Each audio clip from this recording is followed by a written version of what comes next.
Motorcycle headsets have been around for over 20 years.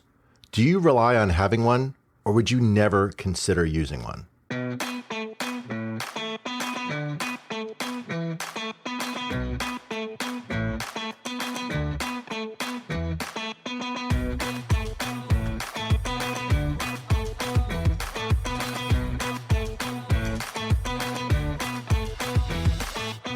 Motorcycle headsets are a popular accessory for motorcyclists to use while riding. While much focuses on the intercom features, they might be a good option if you want to listen to music while riding. In this episode, I'll dig into what they are, why you might want to use one, and why you might want to skip out on them. I'll also highlight some popular brands that are making them today. So what are motorcycle headsets? Well, simply, these are electronics that you can install into your helmet, and they come typically with speakers and oftentimes a microphone, and they use Bluetooth to connect to your phone and other devices. So why might you want to use one? Well, if you're often traveling on your motorcycle, you may be using a GPS. And in order to get the GPS instructions, you may have a visual indicator. Let's say that's either from something like a Garmin Zumo or a Beeline Moto. And you can actually visually see it, but you also want to be able to hear the turn-by-turn directions. That'll say, hey, in 300 feet, make a right or make a left, whatever it is. And this is where the GPS instructions can be really helpful to be able to connect in and listen to in your headset. Another thing that you might want to use them for is if you're traveling along on their bike, and maybe you want to have something that can entertain you. You don't want to just be listening to the sound of the wind or of the engine. Maybe you want to listen to some music. Maybe you want to listen to a podcast. And you can do that while riding if you have one of these headsets. And of course, this is probably very common for people who are used to driving in a car nowadays. Most cars today have a hands-free setup to connect their mobile phone, and you can then do hands-free phone calls.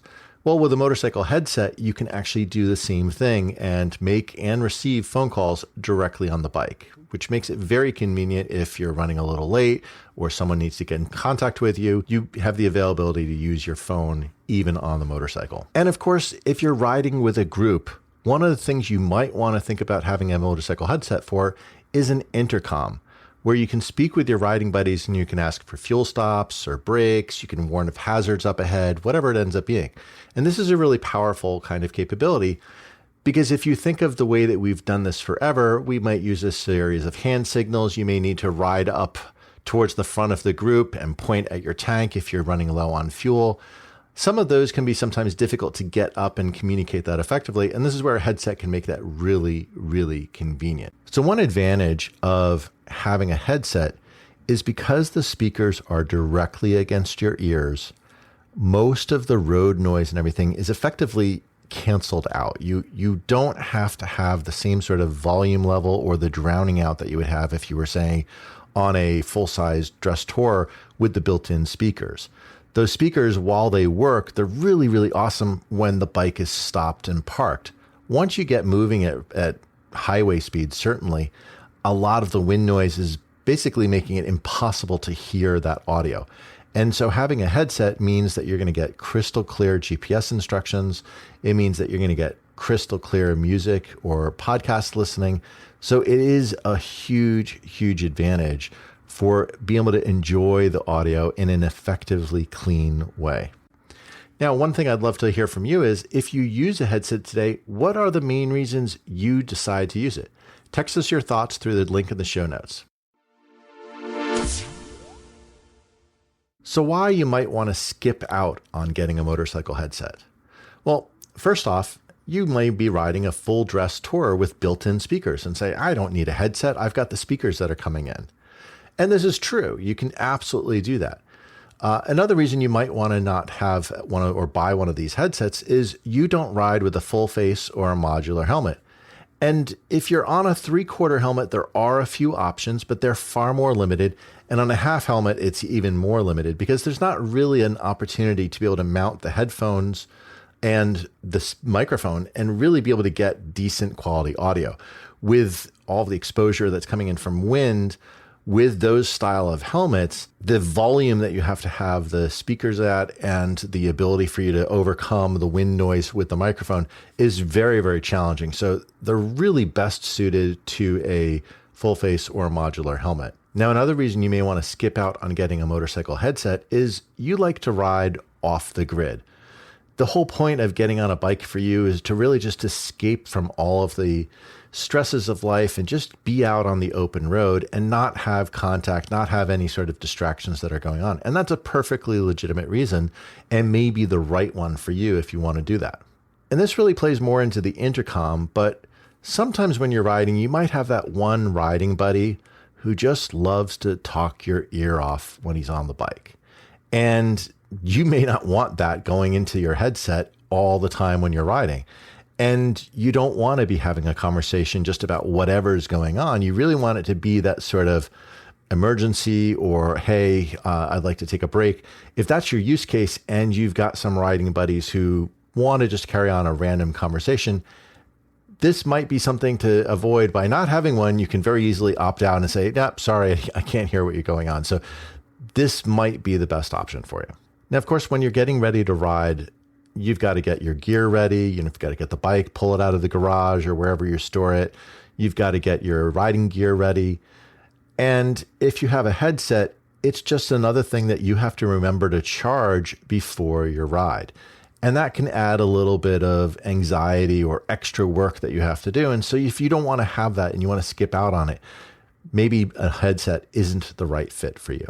Another reason you may want to skip out on getting a motorcycle headset is that the higher end models can be very, very expensive. For example, just recently, Sena announced the 60S, and this is a $400 headset. Cardo's high-end model is also about $400. So these are very, very expensive if you want to have the absolute premium experience. And that may be more than you're willing to spend for the capabilities of a headset. Another reason is that you may want to avoid the distractions of audio while riding. And this can be, again, kind of fitting into that wanting to be off the grid. If you really just enjoy the sound of the wind passing you by or of the engine on your motorcycle, and that's what you want to get out of your riding experience, sometimes having that audio can just be a distraction and maybe something you don't want to have. So it is absolutely a reason why you might consider not having them. So the question I have for you is, have you avoided buying a headset or have you stopped using one? And why did you make that choice? Text us your thoughts through the link in the show notes. Let's talk about some of the popular brands of motorcycle headsets. Now, I've owned headsets from both Cardo and Sena over the years, and these are the two main manufacturers that are out there. There are a few other specialized ones, certainly ones that are for individual helmet manufacturers or some that are attempting to be a little bit of a lower cost option. But if you look at the vast majority of headsets that are out there, they're going to be from one of these two brands. And I'll start with Cardo because they were actually the very first mass market headset for motorcycle makers, and they started around 2003. And they were an OEM for several manufacturers' headsets like those from Schuberth. And today, they actually have mesh for the intercoms on their higher end models. And what mesh allows you to do is, unlike a Bluetooth connection, a mesh intercom is going to actually be able to connect across multiple devices and effectively seamlessly allow them to add in and out and extend the range. So if you've got 4, 5, 6, 10 different riders that you're riding with, that mesh is going to allow the group to be able to speak from the first rider to the last rider, even if the range between each device is limited to a few hundred feet or maybe 1,000 feet.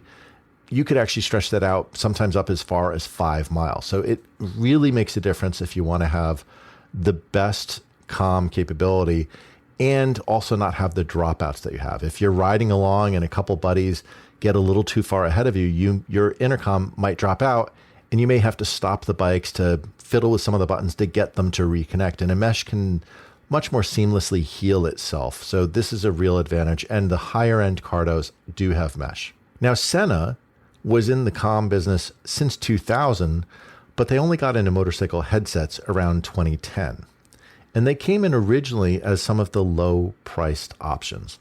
And this was a phenomenal thing. You could get like an SMH5 for about $100 back in the day. And it was a very cost-effective way to get in. So these were very appealing, and a lot of people got into using Sena over the market leader of Cardo because of that low price. But Sena has continued to extend the range in which they have. And many of their higher end models actually have mesh. Like I mentioned, it's the same benefit that we have in Cardo, although the two different systems are not compatible. So you may want to pick the brand that works with what your riding buddies have if intercom is the main reason that you're going to do it. There is capability to, on the high end models of both Sena and Cardo, to interconnect cross-brand, but that's not in full mesh. That's in sort of a Bluetooth. It's like a lower end capability for doing it. But if you need to just squeeze in one or two other riders, it may be okay. But really, if you want mesh and you want that intercom, probably look at what your riding buddies are doing. Now, another thing that's happened with Sena, and this has been a bit of a change from where it once was with Cardo, originally being the main OEM for helmet manufacturers, that's actually since been replaced, and now Sena is typically the OEM that's used. So for example, if you look at the Shoei models, if you look at the Schuberth models, the C5, for example, these are all now using Sena as the OEM manufacturer for the headset electronics. So they have become the sort of market leader. They actually just recently announced the 60S, which is a very, very high-end model. This actually has their next generation of mesh capability into there.